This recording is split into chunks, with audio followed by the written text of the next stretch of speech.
Est-ce que tu reconnais cette promenade en bord de mer, cette vieille ville colorée ou encore cette fameuse place? Nous sommes à Nice sur la Côte d'Azur, ville qui attire plus de 5 millions de touristes par an. Mais cet été, Nice sera plus qu'une simple destination de vacances.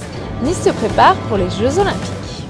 Ce stade ultra moderne où l'on retrouve d'ordinaire l'OGC Nice, l'un des plus vieux clubs de France, accueillera 6 rencontres de football. 3 matchs féminins et 3 matchs masculins, dont un match des Bleus. On sent avec les sportifs et puis on sent même avec l'enthousiasme qu'il y a ici que les jeux ça commence à devenir concret et qu'on commence à en voir le bon côté, c'est-à-dire le partage, la communion, le fait d'être ensemble. C'est une ville très sportive, Nice déjà, donc j'espère que ça va donner envie de faire plus, de donner des moyens d'accueillir les nombreux jeunes et moins jeunes d'ailleurs qui vont avoir envie de faire du sport en regardant les Jeux Olympiques et Paralympiques cet été. Il faut qu'on soit à la hauteur pour essayer de les accueillir du mieux possible.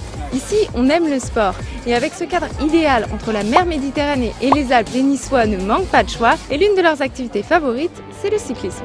On découvre un peu la RPI, passer un bon petit moment, on va s'arrêter souvent prendre un petit café et puis des fois il y a des petites phases aussi d'entraînement pour préparer des fois des courses le dimanche. La culture du vélo est développée à Nice, on a le Paris-Nice qui arrive chaque année.